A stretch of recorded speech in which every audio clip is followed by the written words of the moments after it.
staying tuned, and if you just joined us, you're still on to Enterprise Morning, reaching you from Enterprise Television. Let's get talking on our main conversation for today.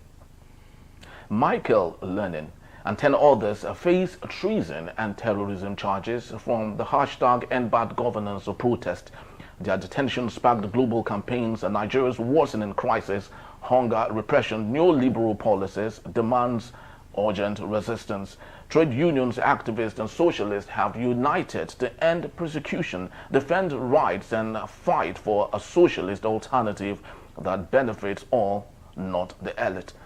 Dave Nellist, a former member of the UK Parliament and member of the Socialist Party, a sister organization of the DSM in the UK, writes a letter of protest to the Nigeria's President Bola Ahmed Tinubu through the head of the Nigerian High Commission in the UK to oppose the trial in hashtag Nigeria of some of the leaders of the 2024 hashtag End Bad Governance demonstration, who, if found guilty of treason, face the death penalty. A protest was held at the Nigeria High Commission in London on Wednesday, 25th June 2025, to demand an end to the continuous treason trial of Michael Lenin and others with the End Bad Governance. Consequently, human rights lawyer and former vice president of the Nigerian Bar Association, NBA, Dr. Monday Ubani, SAN, has issued a stark warning to Nigeria's judiciary, declaring that it must reform immediately or risk total collapse under the weight of political interference and internal decay. Ubani described the current state of judiciary as dire, lamenting the erosion of public confidence and the dangerous perception that justice is no longer blind but for sale. We have joining us right about now from Abuja via Zoom, Adara Moye Michael Lenin. He is the National Coordinator, Youth Right Campaign. Thank you so very much, Michael Lenin, for being here. Yeah, good morning. Thank you for having me here. Thank you. And right here in our studios, we have Barrister Vansu Feli, Barrister, Law Public Affairs Analyst. Thank you so very much, Barrister. Thank you very much. My pleasure. Thank you. So let's get talking. I'd love to start with you, Michael Lenin. It's been 1 year, since we've had the hashtag End Bad Governance protest and many other protests that have come with it. I would love to ask you, how has it been for you? You were incarcerated at some point, but thank goodness everything went on well. How has it been for you in the last 1 year? Thank you. Just like you rightly said, it's been about a year now since we had the End Bad.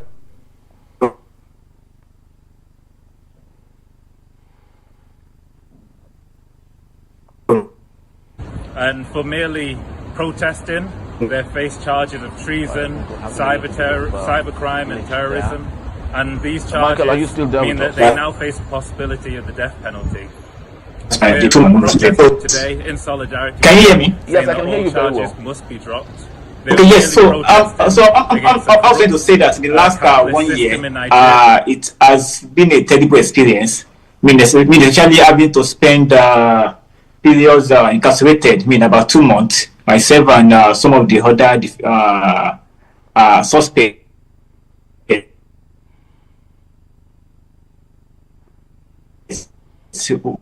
Of different facility centers, for some for the DSS.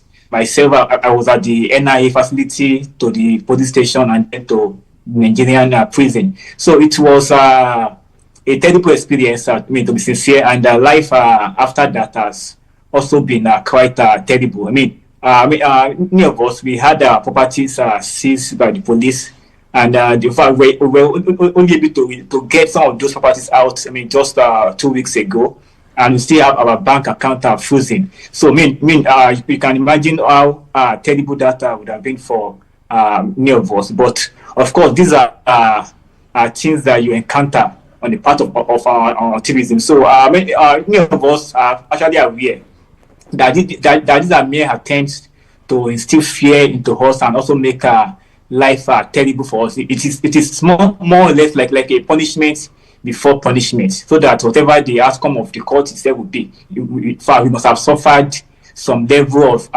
pain before then. So in a way too, it is just an attempt by the state to further punish us. But for many of us, we remain undoubted, and of course, despite all the difficulties we've experienced in the last few months, I mean, we still continue to champion the cause for a better society. Very, very true, because it's so very important to note that peaceful protest in itself is a constitutional right. But I would love to ask you, maybe, because it's very important that you are here to give us the way it is.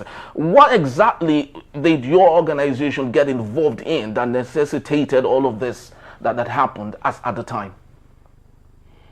Well, thank you very much. The Youth Right Campaign is a platform for youth activists in Nigeria, while we also have branches in other countries, both in Africa and also in other European countries, which is why we've been able to get a lot of solidarity support from activists outside the country. And like I said, the Youth Right Campaign, we've been involved in different mass protests. I mean, both the Stars protests in 2020, where we also had some level of attack from the state. So we've been at the forefront of the struggle for a very long period of time, especially for as young people. And we were also actively involved in mobilizing for the end bad governance protests. We had many other groups did that together with. So in a way, what actually led to all of this is primarily our role in that struggle. We were active both in Lagos, Abuja, and some other places where we are organized. And the state itself felt threatened by that. But our role is trying to organize the protest of young people to make it much more effective than it would have been. So in a way, that itself because the state in a way frustrated by some of our activities and action.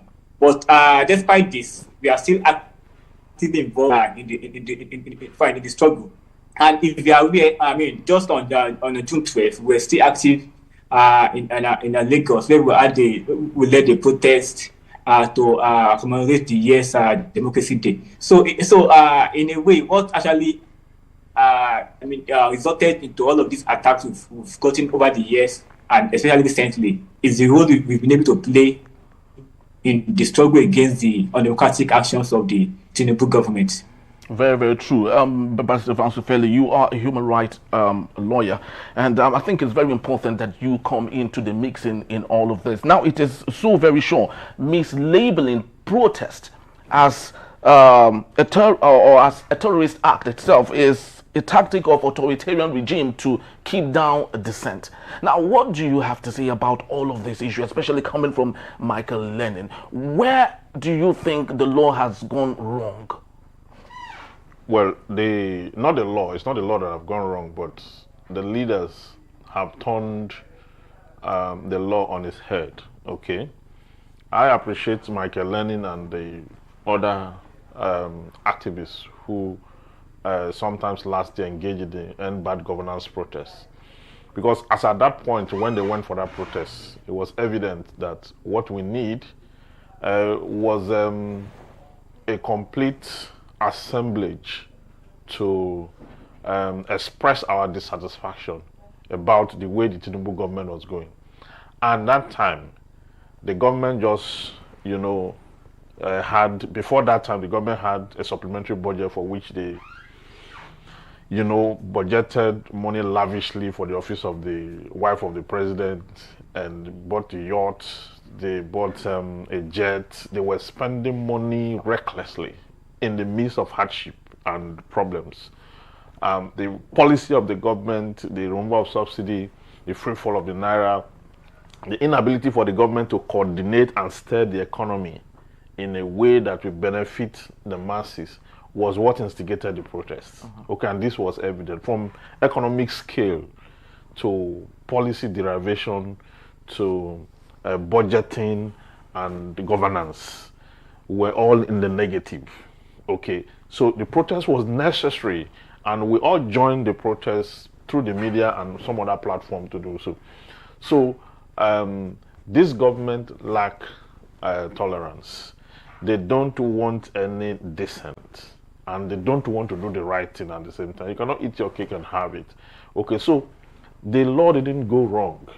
As the people, Section 39 of the 1999 Constitution as amended is clear on the issue of protests. Okay, it is recognized under the Constitution and it is part of democracy.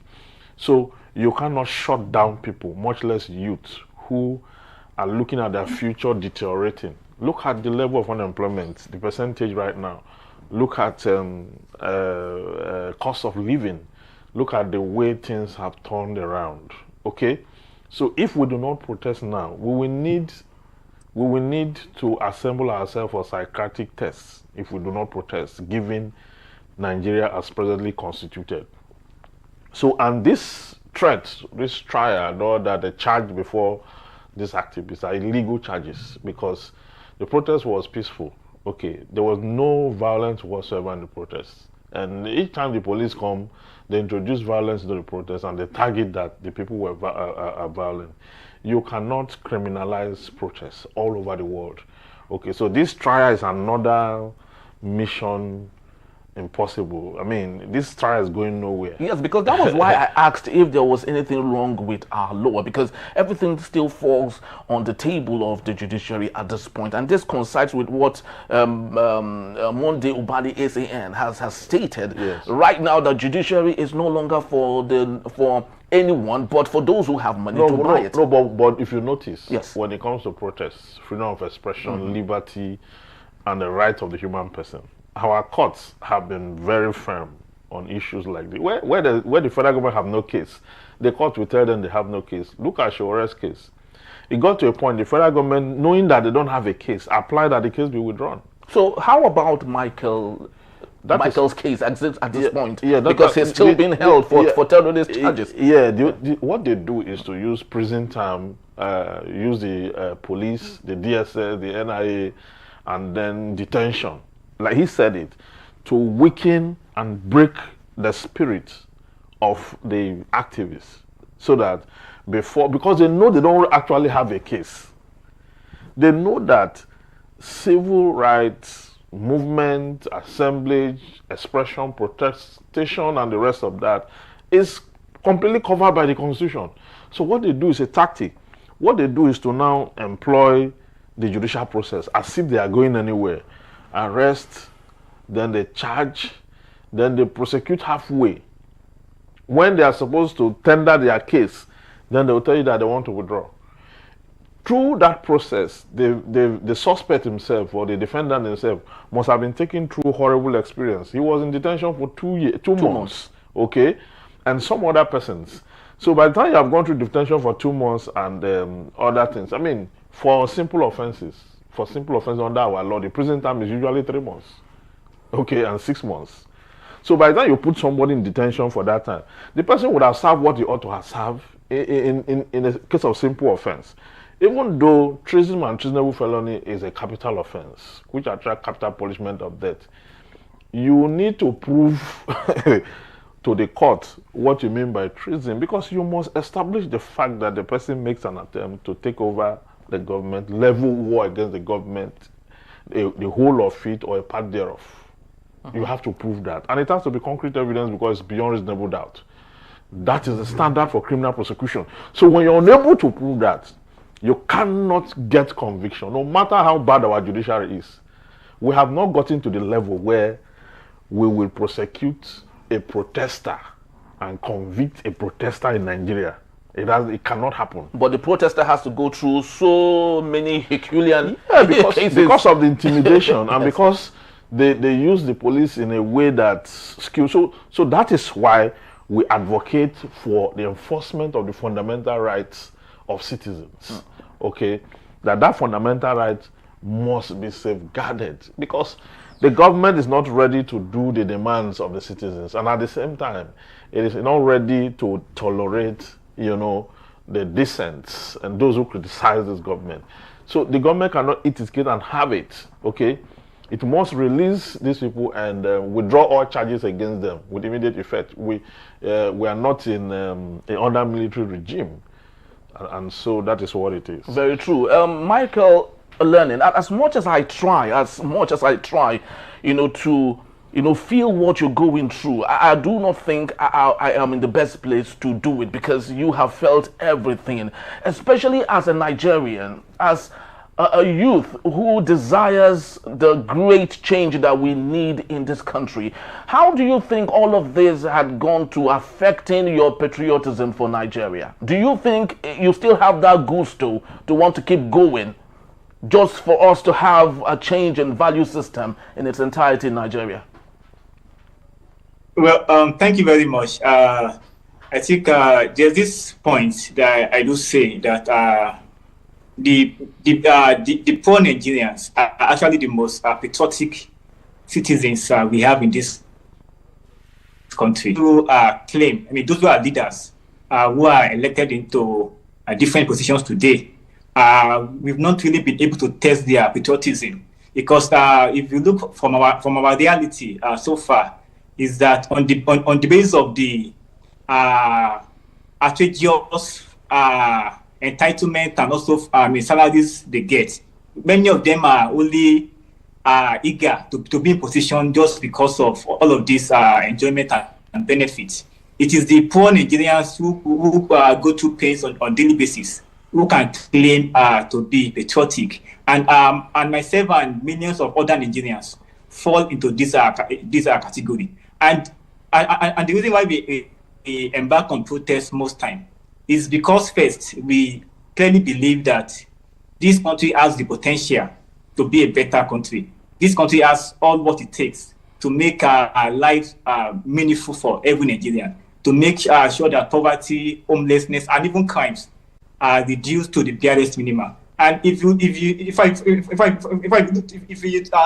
a look at any state around you, you will see this glaring fact there, that our problem itself is not the problem of resources to make life better for us, but it is about how these resources are being used by just few persons to make life better for themselves, while the mass majority are neglected. So this is first the reason why we engage in protest most times. It is out of the belief that this country has what it takes to make life better for everyone, and also it is the belief that it is important for us to make this country work for everyone, because we have a lot at stake.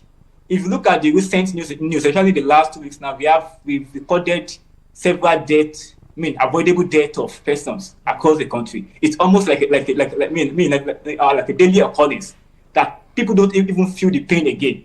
Like, it has become a usual news that you just scroll up and then you see that 10 people died today, 20, 50, so and then you just move on. No one is even talking about it again. So these are things that we feel that we have a lot at stake if we do not gather our forces and make this country a country that can work in the interest of the mass majority. So this is the standpoint for many of us who are activists today. And no matter all of the issues we get from the state, which are always expected, actually, is that we remain convinced that itself is the path to follow. Because, like I said earlier, most time when they arrest activists, send them to jail, prison, or so, or even hang criminal charges around their neck, it is with the aim of weakening their spirit.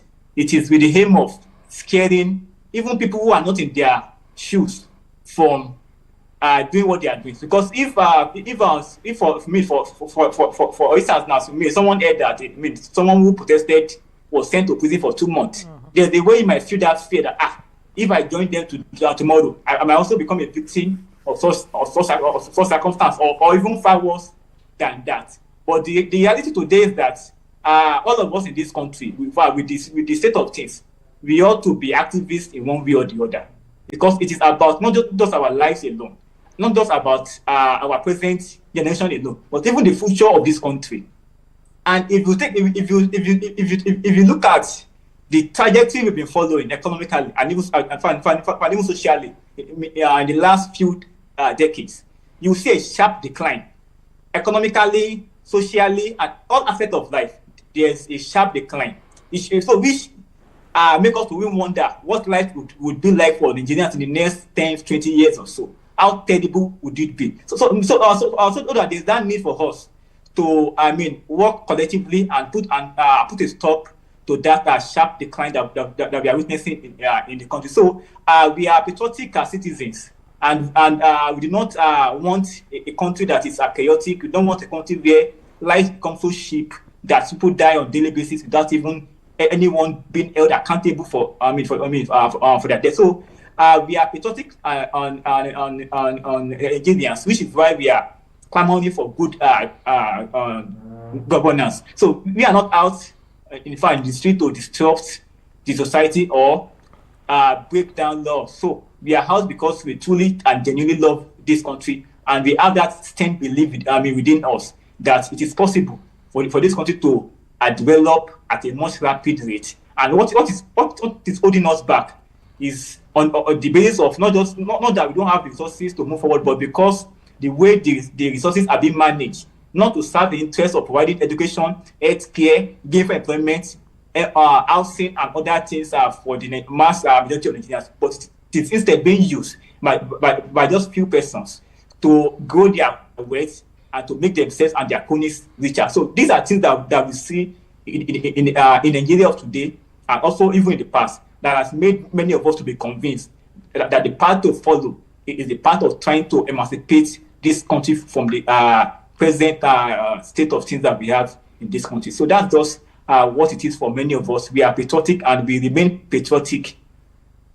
Very true. I feel your drift. Barrister Fansufeli, I don't know if you've watched this viral video from Kenya. Yes. The mammoth crowd of young people celebrating 1 year, just like we see in Nigeria, celebrating 1 year of the killings of Kenyan youths in that country as a result of the Gen Z, that thing that started there. This is not peculiar to us in Nigeria.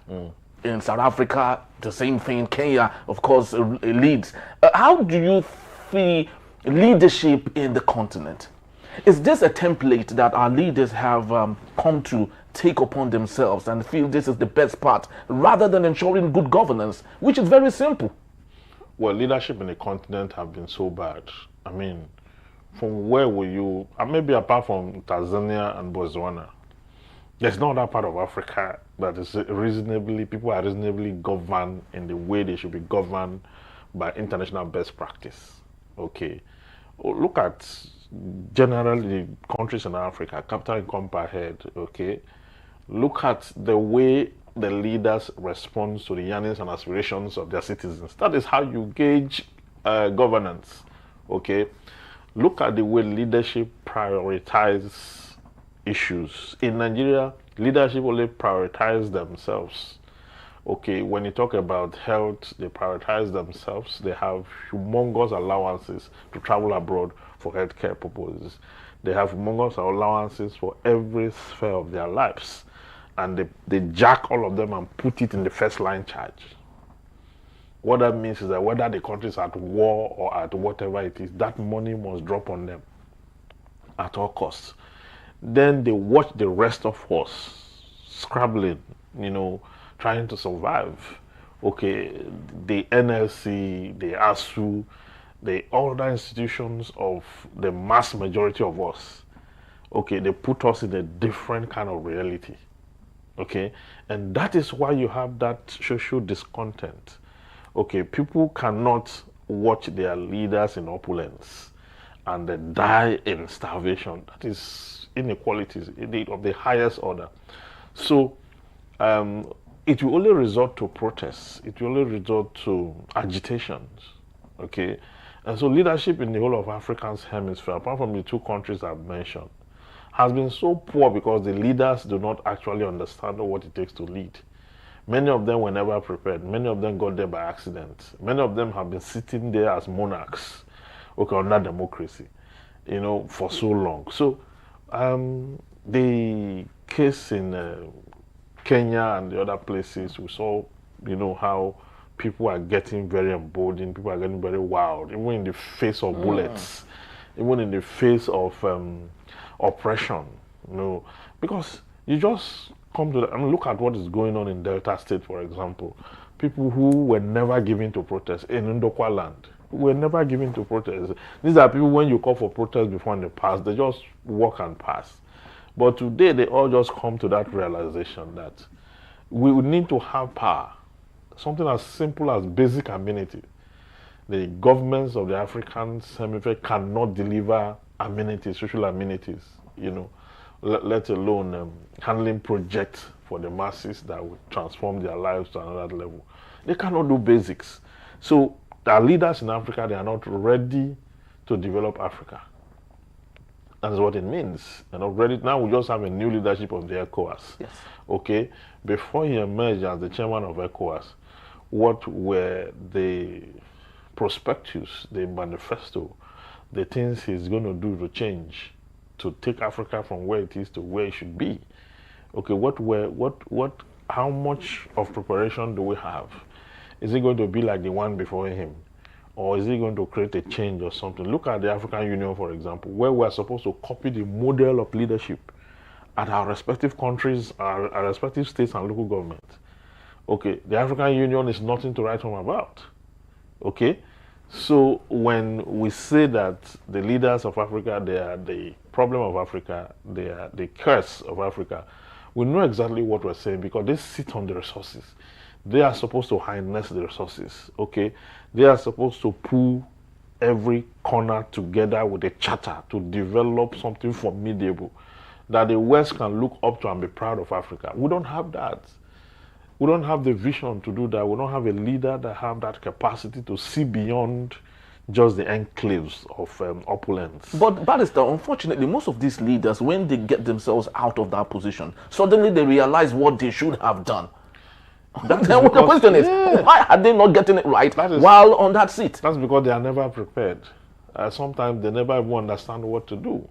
Okay, in my constituency, for example, the person who's leading us at the Senate and Delta North, Nedumoko, was busy talking about how to create an Yoma state and merge it with the Southeast in the face of darkness in a constituency that he oversees. Okay, the one at the House of Rep, the same thing.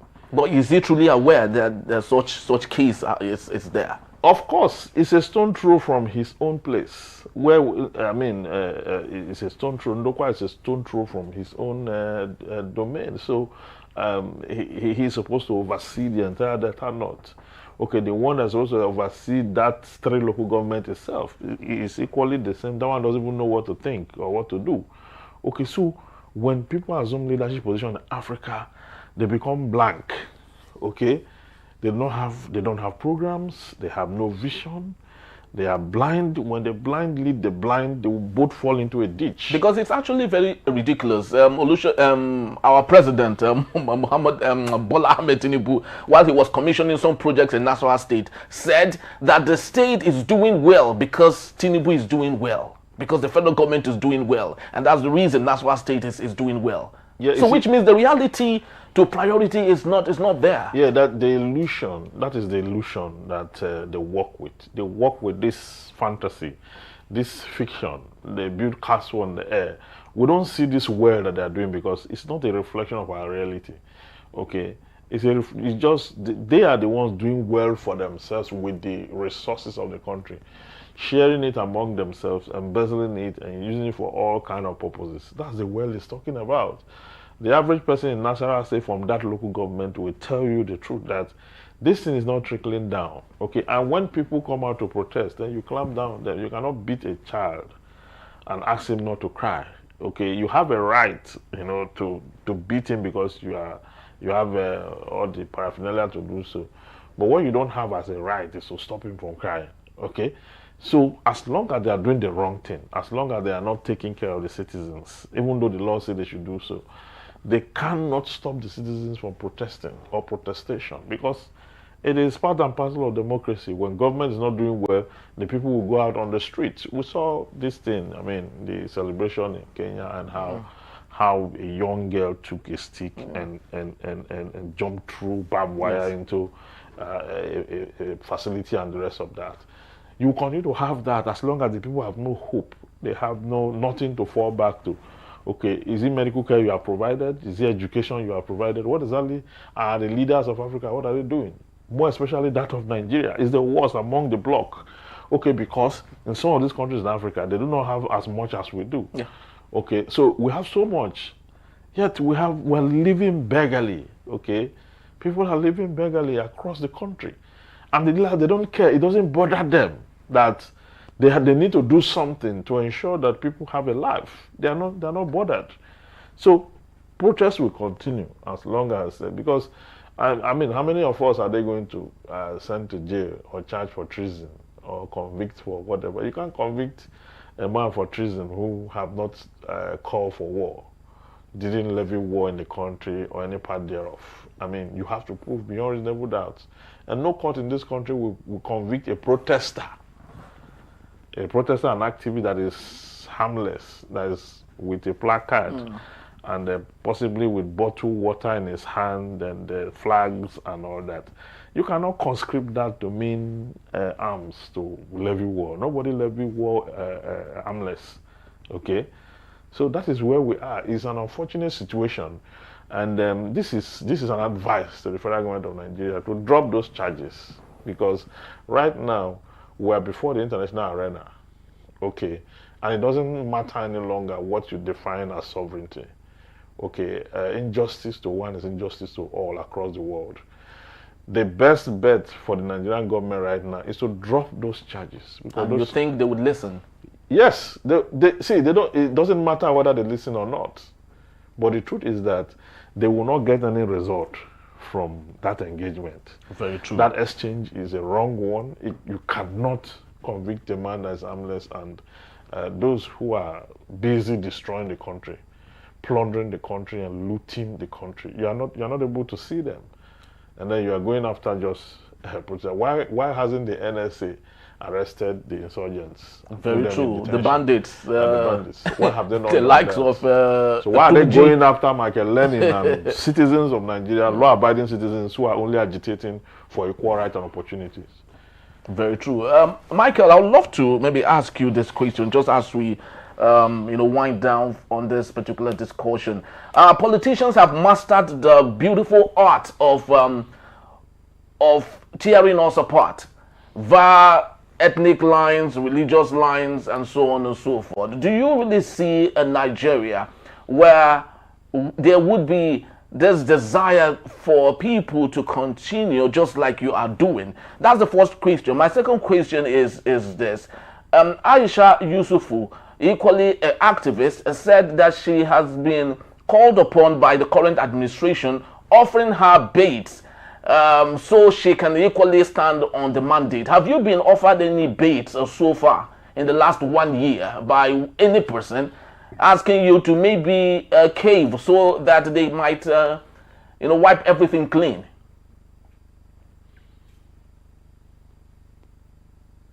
Well, thank you very much.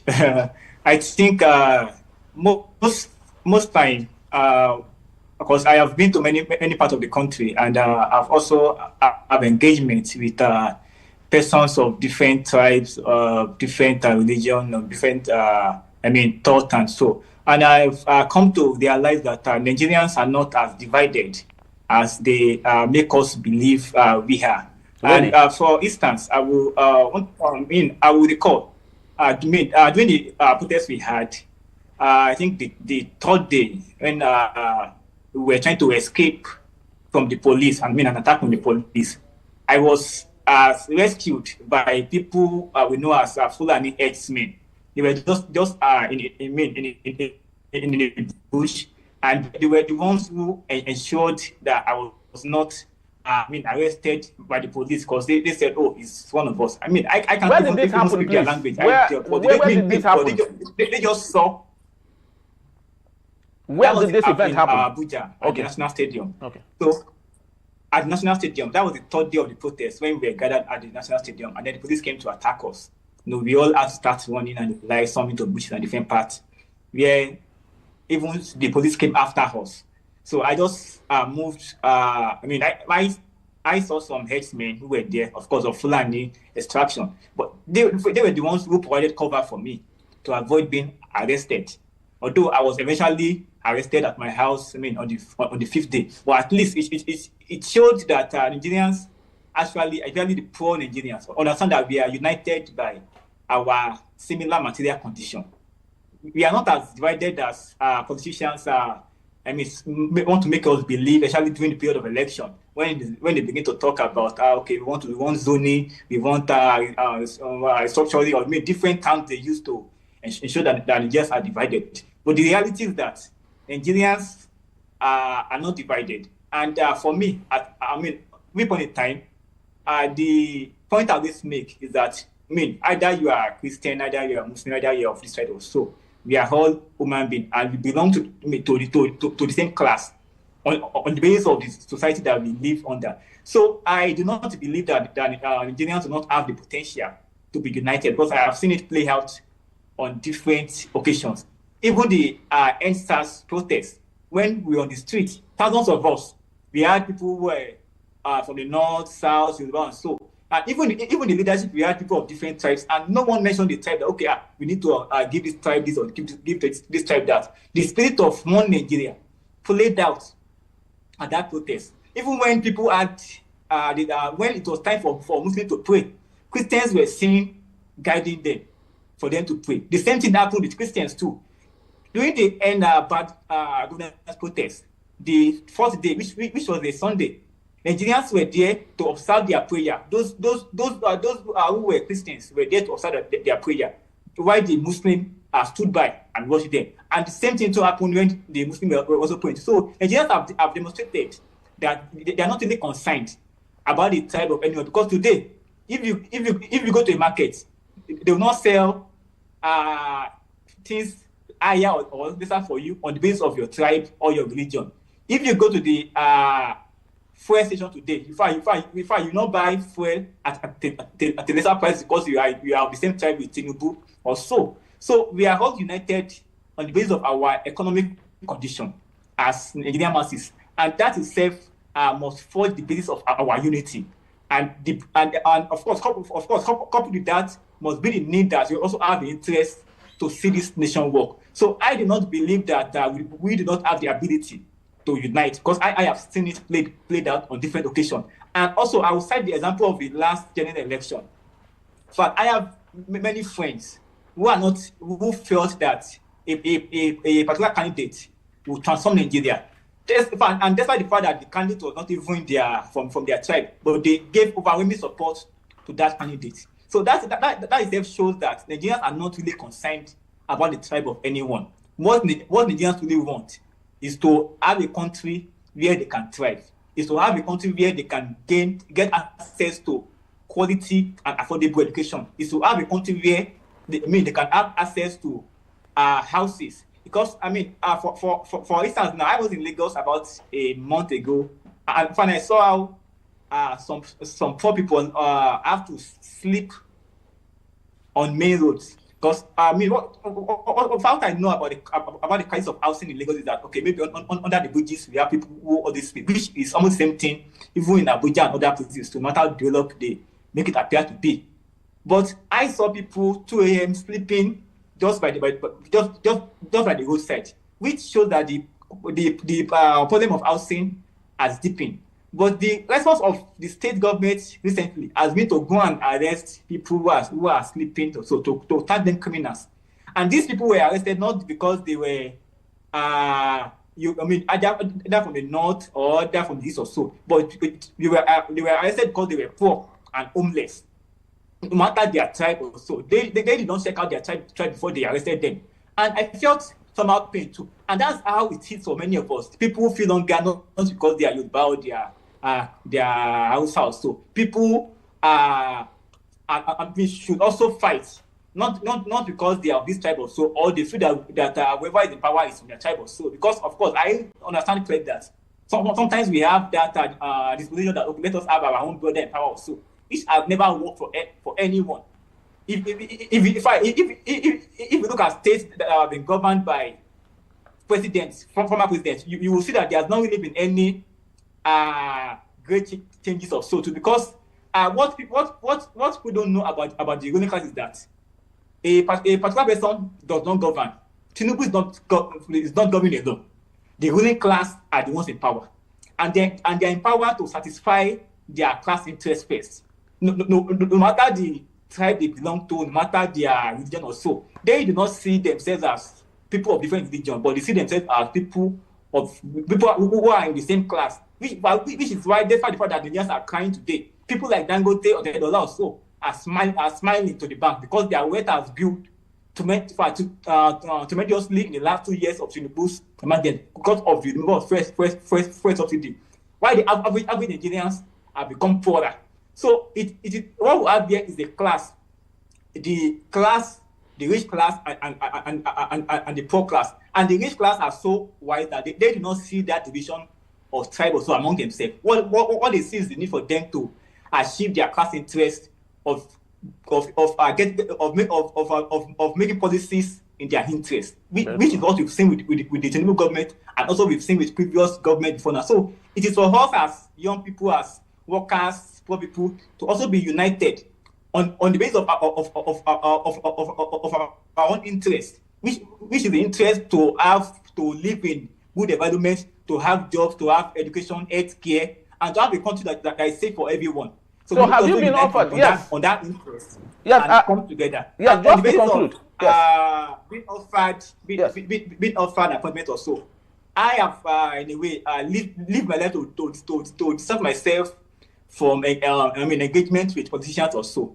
So I, even when people offer to say, okay, let us discuss the terms of the release or so, I feel that my freedom that I have today was not given to me because the president or the NSA, the body or so, felt benevolent enough or so. It was given to me because Nigerians came out to support my cause and the cause of other persons too. So that my freedom itself depends solely on the support I've gotten from the Nigerian people too. So I have chosen to remain on that path of being committed to the Nigerian working people and Nigerian masses. All right. Thank you so very much, Barrister Fansufele. Just before we wind up, finally, my last question to you, if it's okay.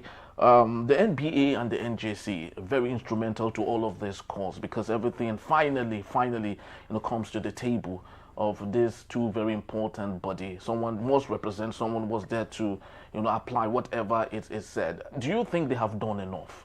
That is my first question. Second question trails from what I asked Michael Lenin. Over the years, we've seen activists who have been very dogged, friends of the masses, but at some point they cave.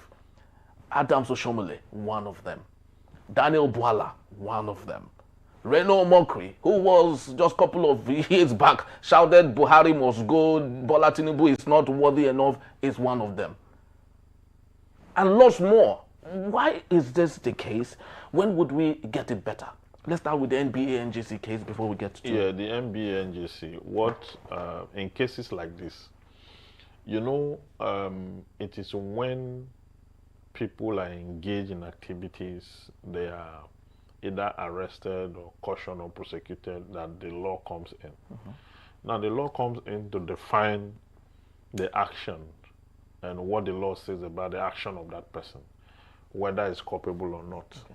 Now, we've seen it consistently. We've had lawyers in this country that have fought for civil liberty movement, rights movement like this. Okay.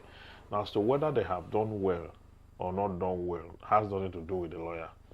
It has to do with the court, the judge. Okay. And I've said it before now that no one has been convicted in this country on the basis of protests. No one. From our history, people have been arrested, and at the point of arrest is the police. Okay, people have been arrested. People have been, intimidated, sometimes beaten, and all that. That is act of police brutality. Okay, so we should direct, that question to police, whether the police have done well or not. And in my estimation, I think the police have done badly because they are the worst hit in this whole crisis. When we talk about bad governance, it affects the policeman more than you and I. Very true. Okay? They are the ones in Ban E, in the light issue. They are the ones that are paid 15,000 naira as pension. Okay? They are the ones who can't take their children to the hospital. They are the ones who cannot send their children to private schools. I mean, they are the worst hit. And they are the same people whom the government use, the executive use, to fight against those who are yearning and asking for a better deal. a better social contract for the masses. Okay, so when you compare that, then the next thing they will tell you is that they are doing their job. Okay. Which is constitutionally right? Yeah, that's not their job. Their job is to protect lives and properties. Okay, their job is not to attack protesters, peaceful protesters. But they can arrest protesters. They can arrest violent protesters. Okay. When it becomes violent, it is against the law. That is conduct likely to breach public peace. Okay, so at that point, you are meant to arrest. And when you arrest, you are meant to prosecute, not persecute. But what they do is to persecute. I mean, you are supposed to release within 24 hours or 48 hours at most. But they break the law from there. You understand? That's what I mean. So if you entrench this further, you just find out that the judiciary is just there to look at the allegations, whether they are proven or not. So they cannot there's no much, there's no much catalyst. There's no much in which you could talk about the judiciary here. Then the other one has to do with... quick question is for those who have who were for the people and now they're no longer because they've been offered. A lot of people use activism as a way of gaining attention and credibility. So many people do not have the moral fiber, to say no to temptation. If you work with politicians, you will have to deal with a lot of temptation. You will have to deal with a lot of offers.